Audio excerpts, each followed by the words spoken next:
বরণ স্মরণীয় মুহূর্ত যা থাকবে বহুদিন। নমস্কার, আপনারা দেখছেন নববার্তা টুডের সঙ্গে আছি আমি সুস্মিতা। বিশ্বকাপ জয় করে বৃহস্পতিবার ভারতে ফিরে এলো টিম ইন্ডিয়া, আর মুম্বাই সাক্ষী হলো আরো এক ঐতিহাসিক দিনের। ভারতীয় দল যতবার বিশ্বকাপ জিতেছে ততবারই দেশবাসীর উচ্ছ্বাস ও ভালোবাসার ভাষা একই রকম ছিল। এবারও তার ব্যতিক্রম হয়নি। বিকেলে রোহিত শর্মা, বিরাট কোহলিরা মুম্বাই পৌঁছানোর আগে থেকে আরব সাগরের তীরে জনসুনামি দেখা গেল।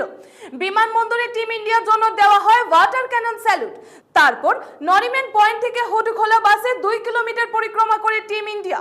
বৃষ্টিতে ভিজে গেল, দীর্ঘ অপেক্ষার ক্লান্তি কাটিয়ে ফ্যানেরা সেলিব্রেশনে মেতে উঠল।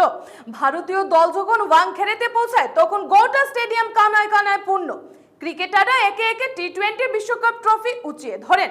রোহিত শর্মা জানান, এই জয় শুধু ক্রিকেটারদের নয়, 140 কোটি দেশবাসীর জয়। বিসিসিআই এর পক্ষ থেকে 125 কোটি টাকা সংবর্ধনা দেওয়া হয়। জয়শাহ ও রজর বিন্নি দলের হাতে তুলে দেন সেই চেক। ওয়াংখেড়েতে জাতীয় সঙ্গীত গাওয়ার পর ট্রফি নিয়ে মাঠে ঘুরে নাচলেন রোহিত, বিরাট, হার্দিক সহ অন্যান্য ক্রিকেটাররা। গানের তালে মেতে উঠল গোটা স্টেডিয়াম। মুম্বাইয়ের রাস্তায় ও স্টেডিয়ামে এমন উৎসবের মুহূর্ত থাকবে স্মরণীয়।